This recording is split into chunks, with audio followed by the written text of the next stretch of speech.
Today is the 9th October 2025, and about a UK, why a China spy case in the UK collapsed before it went to trial. The trial of two men accused of spying for China was scheduled to begin this week in London, but prosecutors unexpectedly dropped the case last month. Here's what we know about why the case collapsed and the uncomfortable question raised by its aftermath.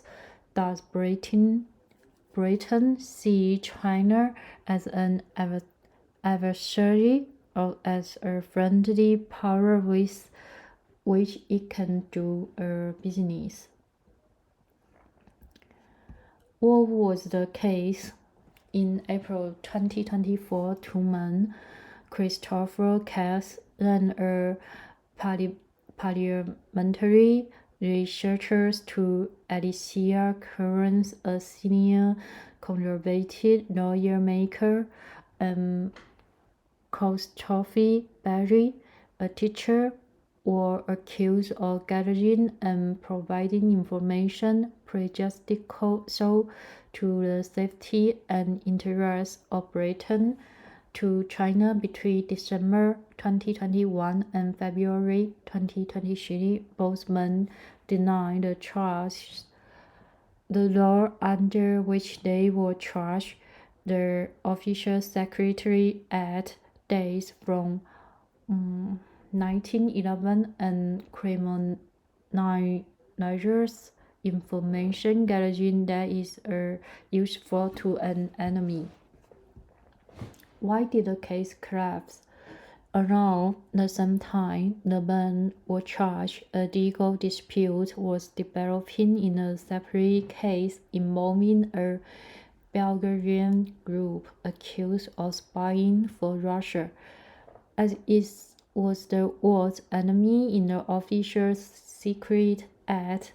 The Bulgarians' defense lawyer argued that should apply only to a country that was at war with Britain or likely to be so in the foreseeable future.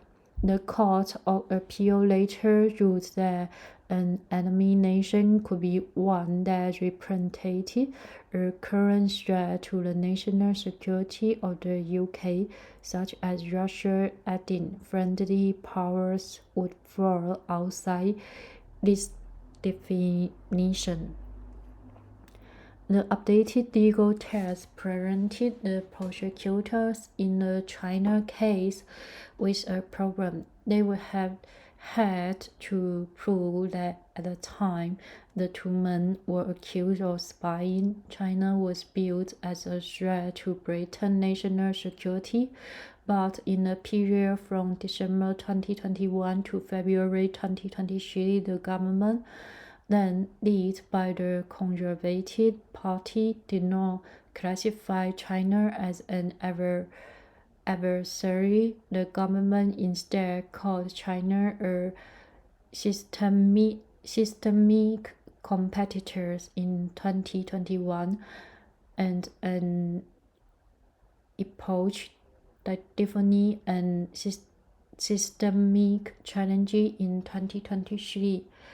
Stephen Parkinson, the director of public prosecutions, explained in a letter to lawmakers on Tuesday that prosecutors had spent many months trying to secure government statements to meet the updated legal text. While witness statements were provided, none of these stated that at the time of the offense, China represented a threat to national security, and by late August 2025, it was realized that this evidence would not be forthcoming. Mr. Parkinson wrote, "When this became apparent, the case could not proceed."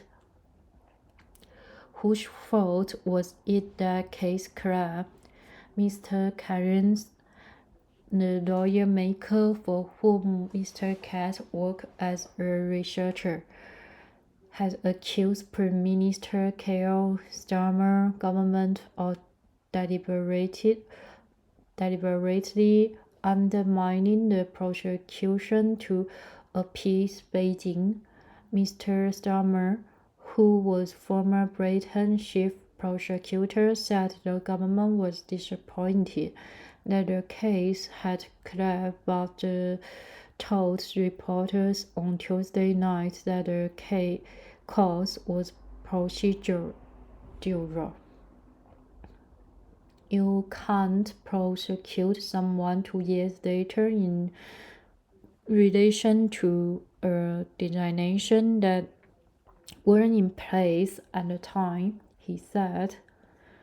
If the government had provided a statement declaring that China was not a friendly nation that could have been challenged by the defense in court, that hadn't satisfied political critics who argued that the government could have provided some kind of witness statement to help the prosecution move forward, and who claimed its failure to do so was a convenient way to protect trade ties with Beijing. What do this mean for future spy trials? The issues that collapse this case is unlikely to present itself again because the Official Secret Act has been repealed by new legislation called the National Security Act.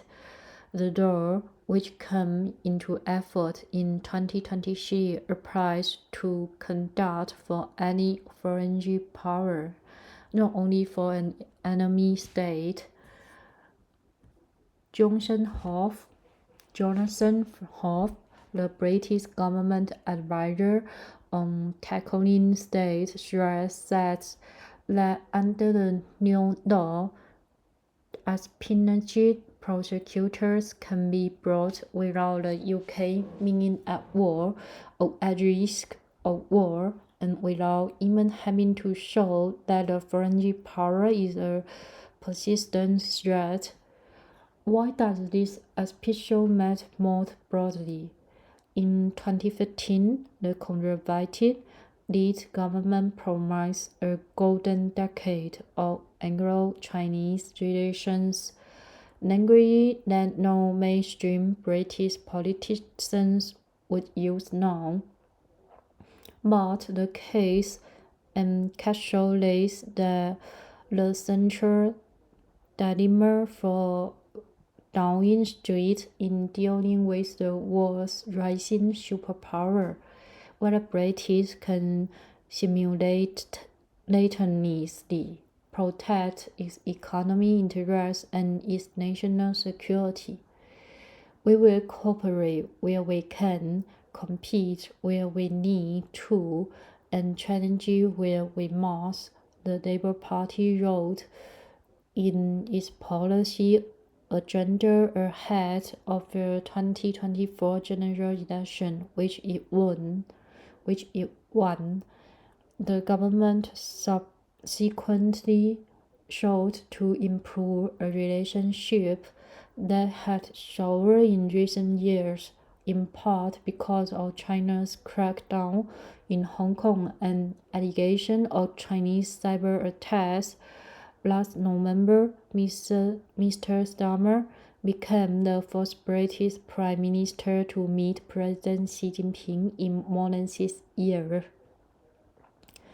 But alarm has grown in the security service, and in his most recent public threat assessment, Mark Cullen, the Director General of MI5, British Domestic Intelligence Agency, blamed China in a satire on state threats.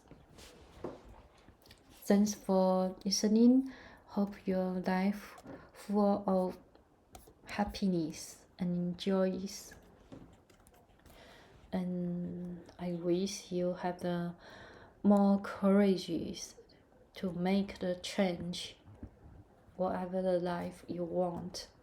Good night.